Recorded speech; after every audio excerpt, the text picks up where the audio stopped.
Hello. आप में से बहुत लोगों को ईमानदारी से लगता होगा कि महिलाएं बहुत बुरी ड्राइवर होती हैं। How many you actually honestly believe in it? Raise your hand. So we are here at NSUT, premier educational institution, और यहाँ पर भी बहुत सारे लोगों को ईमानदारी से लगता है कि महिलाएं बहुत बुरी ड्राइवर होती हैं। आप में से कुछ को इसलिए लगता है क्योंकि बचपन से आपको बताया गया है कि महिलाएं बुरी ड्राइवर होती हैं। कुछ के पास बाकायदा अपने कुछ एक्सपीरियंशियल डाटा है जिसके बेसिस पर वे मान लेते हैं कि महिलाएं बुरी ड्राइवर होती हैं, और कुछ लोग किसी स्टैटिस्टिकल डाटा के आधार पर ये मानते हैं। अब जरा सोच के देखिए कि अगर अथॉरिटी में, जो ट्रांसपोर्ट अथॉरिटी होती है, वहाँ पर लाइसेंस देने वाला व्यक्ति भी यही मानकर चलता हो कि महिलाएं बुरी ड्राइवर होती हैं और उसके आधार पर ईमानदारी से लाइसेंस देता हो, वो तो थैंकफुली हमारे देश में ईमानदारी से लाइसेंस दिया नहीं जाता है। लेकिन अगर ईमानदारी से लाइसेंस दिया जाए तो महिलाओं को कभी लाइसेंस मिलेगा ही नहीं। जिस चीज़ पर इशारा कर रहा हूँ उसे समझिए कि जब हम चीज़ों को इवैल्यूएट करते हैं तो इवैल्यूएट करने वाले लोग उसी समाज से आते हैं जिस समाज में प्रीमियर इंजीनियरिंग इंस्टीट्यूशन के अधिकांश लोग, कम से कम 50-60 हाथ तो उठे ही थे, मानकर चलते हैं कि जो उनके स्टीरियोटाइप्स हैं, जो उनके प्रेजुडिसेस हैं, यहाँ तक कि डिस्क्रिमिनेशंस हैं, वो समाज में स्थापित हैं। मैं पिछले 20-22 साल से वह काम कर रहा हूँ जिसमें मुझे उसी लाइसेंस अथॉरिटी की तरह मेज के इस तरफ बैठकर सामने बैठ के लोगों से बात करनी होती है, और इस बात के आधार पर किसी जजमेंट तक पहुँचना होता है। और इस जजमेंट तक पहुँचने में जो आप जानते हैं सबसे मुश्किल चीज़ क्या है? मेरा अपना जजमेंटल होना इसमें सबसे बड़ी बाधा है। ठीक वैसे जैसे कि हाथ उठाने वाले किसी व्यक्ति को अगर लाइसेंस अधिकारी बना दिया जाए तो वह महिलाओं को कैसे, महिला ड्राइविंग के जो कैंडिडेट्स हैं उन्हें कैसे जज करेगा? आज की बातचीत में मैं यही बताने वाला हूँ कि हम लोग कैसे सीखें अनजज करना, क्योंकि यह वह काम है जो मुझे लगता है पिछले 20-22 सालों में मैंने सीखा है। कुल मिलाकर लोगों को किताब की तरह पढ़ना। आप लोगों ने शायद ह्यूमन लाइब्रेरी प्रोजेक्ट का कभी नाम सुना होगा, लेकिन उसी किस्म का मेरा काम है जिसमें मैं हर साल 500 से 700 कैंडिडेट्स जो कि प्रीलिम्स और मेंस की परीक्षा पास करके आते हैं, 30 मिनट मेरे सामने एक किताब की तरह बैठते हैं और फिर मुझे उनकी कहानी को पढ़ना होता है। और मैं आपके सामने अपने ट्रेड के डर्टी ट्रिक्स को बता रहा हूँ कि इसमें सबसे बड़ी बाधा उनकी पढ़ाई लिखाई नहीं होती, उनका इंटरव्यू नहीं होता, उनका आई कांटेक्ट, हैंड मूवमेंट, उनकी बॉडी लैंग्वेज नहीं होती। इसमें सबसे बड़ी बाधा होती है मेरे अपने प्रेजुडिसेस, मेरे अपने स्टीरियोटाइप्स, मेरे अपने बायसेस। एक कहानी भी क्या सच्चाई है दरअसल, चूँकि फॉर्मेट ऐसा है कि नाम नहीं लिया जा सकता। पिछले कुछ सालों में ऐसा हुआ कि किसी जगह पर हम इंटरव्यूज़ ले रहे थे जहाँ पर एक से ज़्यादा बोर्ड्स थे क्योंकि बहुत सारे कैंडिडेट्स थे। लंच के समय सभी अलग अलग बोर्ड से लोग पहुँच जाते थे, इकट्ठे हो रहे थे, और एक दूसरे बोर्ड के एक बहुत सीनियर मेंबर बहुत परेशान थे, गुस्सा थे, ऑर्गेनाइजर्स के साथ से परेशान हो रहे थे, उनको डांट रहे थे। कारण ये था कि उनके पास एक के बाद एक 3 कैंडिडेट्स रिजर्व्ड कैटेगरी के भेज दिए गए थे और उनको लग रहा था कि ये उनके साथ अन्याय हुआ है। मैं उम्मीद कर रहा हूं कि आप समझ पा रहे हैं कि क्या हो रहा है। दरअसल हमें जिस लड़ाई को सबसे ज्यादा लड़ना होता है वो इवैल्यूएटर्स की अपनी जो बायसेस हैं, अपने जो स्टीरियोटाइप्स हैं, उनसे लड़ना होता है। मैंने 22 साल में जो सबसे ज़्यादा शिद्दत से सीखा है वह यही है कि हम अपने बायसेस से कैसे मुक्त हो। और इसका जो सबसे आसान तरीका है वो ये है कि हम जब किसी से मिलते हैं तो हम उसे एक किताब की तरह पढ़ना शुरू करें, क्योंकि जब हम जितने अपने से ज़्यादा भिन्न लोगों से मिलेंगे, आपसे आपकी जाति से भिन्न जाति, आपके धर्म से भिन्न धर्म, आपकी राष्ट्रीयता से भिन्न राष्ट्रीयता, आपकी सेक्सुअलिटी से भिन्न सेक्सुअलिटी, आपके जेंडर से भिन्न जेंडर, आपकी उम्र से भिन्न उम्र, और जितनी भी आइडेंटिटीज आप सोच सकते हैं, जब आप उनसे मिलते हैं और 30 मिनट बातचीत करते हैं, 30 मिनट बहुत शानदार क्वांटम ऑफ टाइम है, इसीलिए ह्यूमन लाइब्रेरी प्रोजेक्ट ने भी इसी 30 मिनट को रखा है।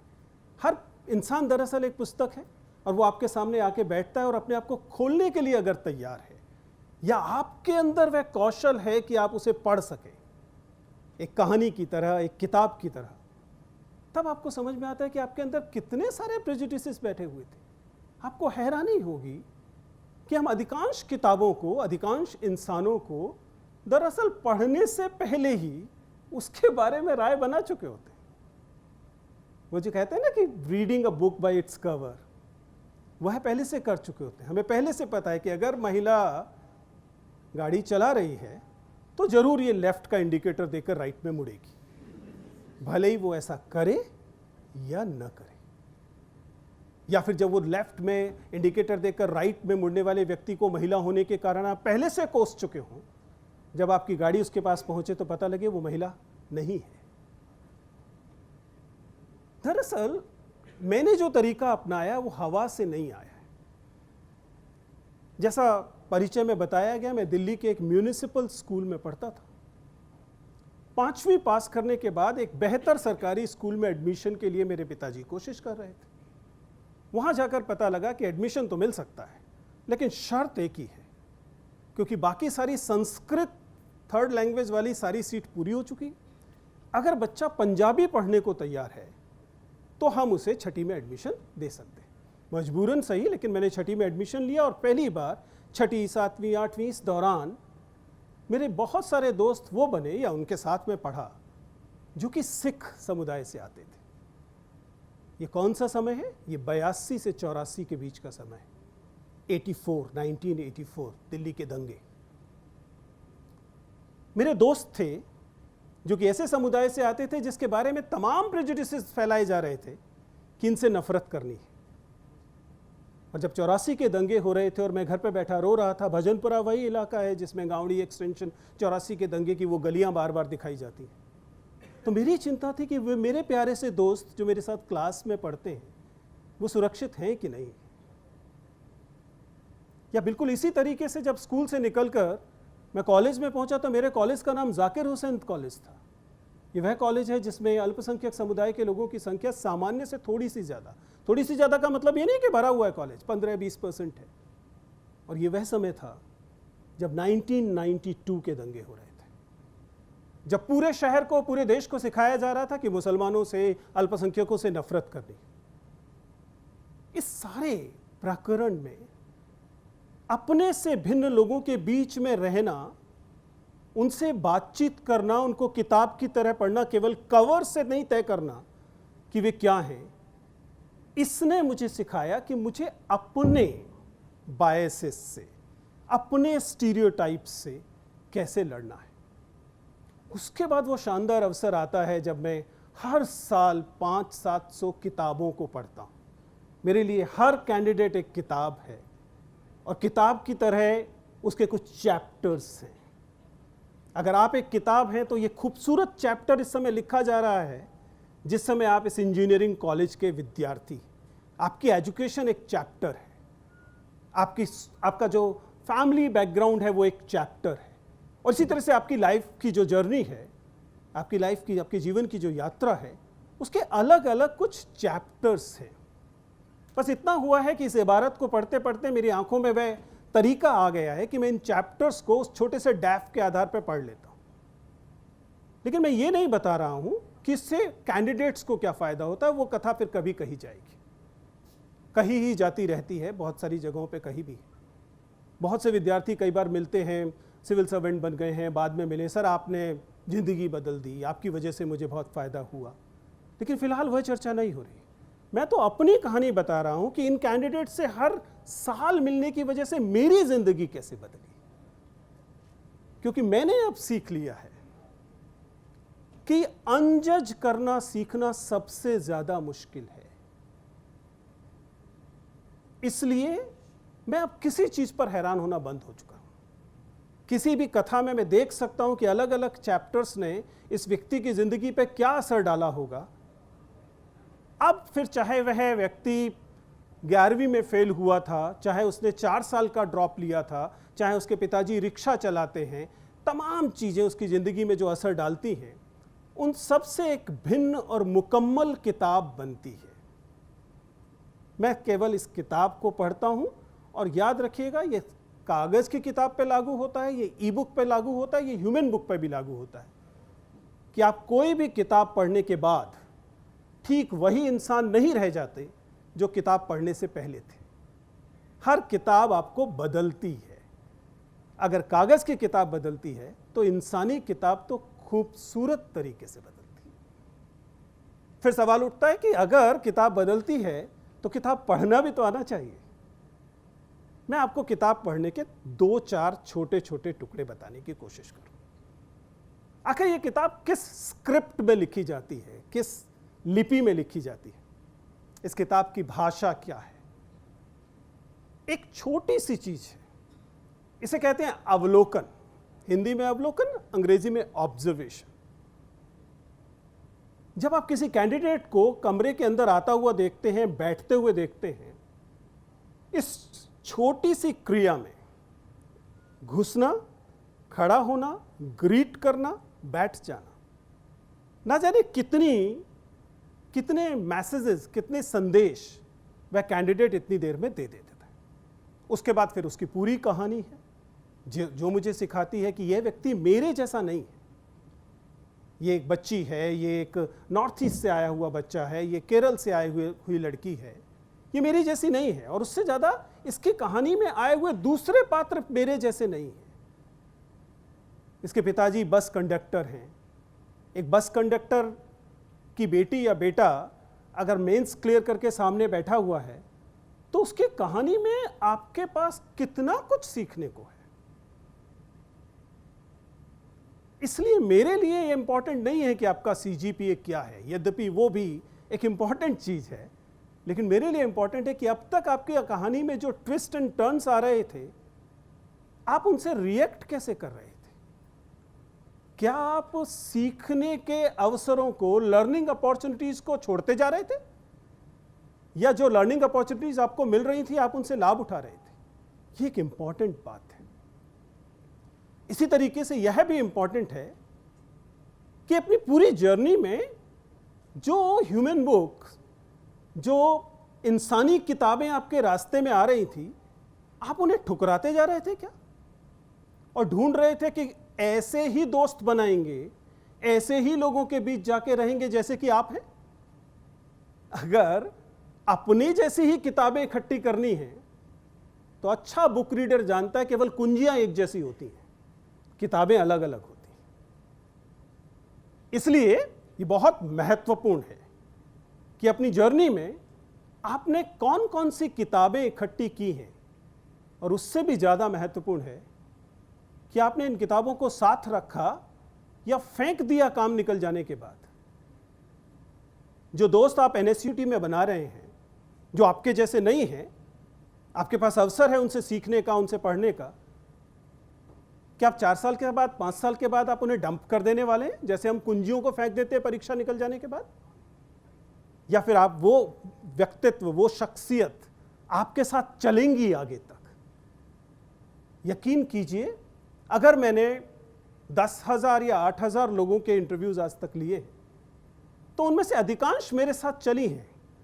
याद रहा हो न रहा हो अलग बात है, लेकिन जो मैं आपके सामने खड़ा हूं आज, वो उन्हीं 7-8 हजार किताबों, ह्यूमन बुक्स को पढ़ने का नतीजा है। और केवल पढ़ने का नहीं, नॉन जजमेंटल हुए पढ़ने का। सबसे इंपॉर्टेंट है नॉन जजमेंटल होना सीखना। बहुत मुश्किल है, यकीन कीजिए। मुश्किल इसलिए है क्योंकि जजमेंटल होना तो हमें लगातार सिखाया जाता है। आखिर जब मैंने सवाल पूछा कि कितने लोग मानते हैं कि महिला बुरी ड्राइवर होती हैं, तो आपको पता था कि इस बात की तारीफ तो मैं नहीं करूंगा। उसके बावजूद आपने अपने पूर्वग्रहों को, स्टीरियोटाइप्स को सामने रखा। क्यों? क्योंकि ये स्टीरियोटाइप्स हमें सच जैसे लगते हैं। हमें ये लगातार हमारा समुदाय ये सिखाता है। क्यों सिखाता है? ये एक अहम बात है जिससे मैं बात को समाप्ति की तरफ लेकर जाऊंगा। दरअसल जजमेंटल होना बौद्धिक आलस्य से निकलता है। ये एक तरह का बौद्धिक आलस्य है। बौद्धिक आलस्य का मतलब है कि अगर आप नॉन जजमेंटल होना चाहेंगे तो आपको बहुत इंटेलेक्चुअल रिगर करना पड़ेगा, बौद्धिक श्रम करना पड़ेगा। जबकि अगर आप पहले से मान लें कि ये व्यक्ति आ रहा है, इस लड़की के बाल कटे हुए हैं, कपड़े ऐसे पहने हुए हैं, अच्छी लड़की नहीं है। आसान है ना तरीका, क्योंकि हमें पहले से बता दिया गया है कि ऐसी लड़कियों को इस वाले खाने में डालना है, इस जाति के लोगों को ऐसा मान के चलना है, इस धर्म के लोगों को ऐसा मान के चलना है। फिर हमें कोई बौद्धिक श्रम नहीं करना पड़ता कि हम जाने कि ये व्यक्ति तो एक इंडिविजुअल है, एक अलग किताब है, ये मेरे स्टीरियोटाइप से अलग हो सकता है। इसलिए अपने स्टीरियोटाइप से अलग होना, अपने प्रेजुडिसेस से अलग होना, ये बहुत महत्वपूर्ण इंटेलेक्चुअल रिगर की डिमांड करता है। और हम सभी दरअसल आलसी होते हैं, इसलिए हम उस इंटेलेक्चुअल रिगर से बचना चाहते हैं। लेकिन एक बार इस इंटेलेक्चुअल रिगर से बचने का लालच छोड़ दीजिए, फिर आप पाएंगे कि हर व्यक्ति, हर जिंदगी इतनी खूबसूरत है, और उससे ज्यादा महत्वपूर्ण कि हर जिंदगी इतनी यूनिक है। आखिर सारे मुसलमान एक जैसी किताब नहीं है, सारे सिख एक जैसी किताब नहीं थे, मैंने 1984 के दंगों में सीखा। सारे मुसलमान एक जैसी किताब नहीं है, मैंने 1992 के दंगों में सीखा। सारे इंजीनियरिंग स्टूडेंट वो मैकेनिकल इंजीनियरिंग वाले स्टूडेंट नहीं होते जिन्हें ये ना पता हो कि MPFI इंजन कौन सा है। और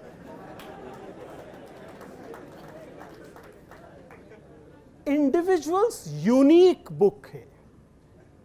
इसलिए जब कैंडिडेट मेरे सामने आता है तो उससे पिछले कैंडिडेट और उससे अगले कैंडिडेट से भिन्न कैंडिडेट होता है। इतना ही बस सीखा है कि ध्यान रखना है कि हर किताब के हर महत्वपूर्ण लफ्ज को पढ़ा जाए और उसके आधार पर ही कोई फैसला किया जाए।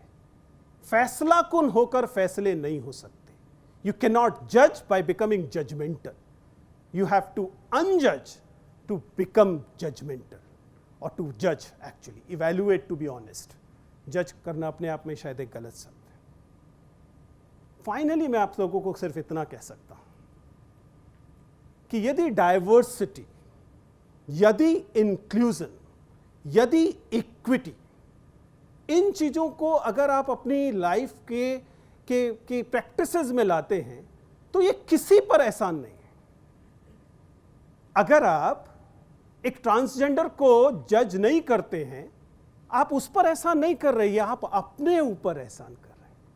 अगर आप एक स्त्री को, अगर आप एक अल्पसंख्यक समुदाय के व्यक्ति को, अगर आप एक भिन्न जाति के समुदाय के व्यक्ति को एक यूनिक इंडिविजुअल मानते हैं, तब ये दरअसल आप अपने साथ, या फिर आप किसी ऑर्गेनाइजेशन में है तो उस ऑर्गेनाइजेशन के साथ, किसी समाज में है तो उस समाज को लिए, और किसी देश में है तो उस देश के लिए फायदे की चीज कर रहे हैं। Inclusive organisations perform better than excluding organisations. इसी तरीके से समावेशी व्यक्तित्व, समावेशी शख्सियत एक्सक्लूड करने वाली शख्सियत से बेहतर होती है। मेरा संदेश बस इतना ही है। शुक्रिया।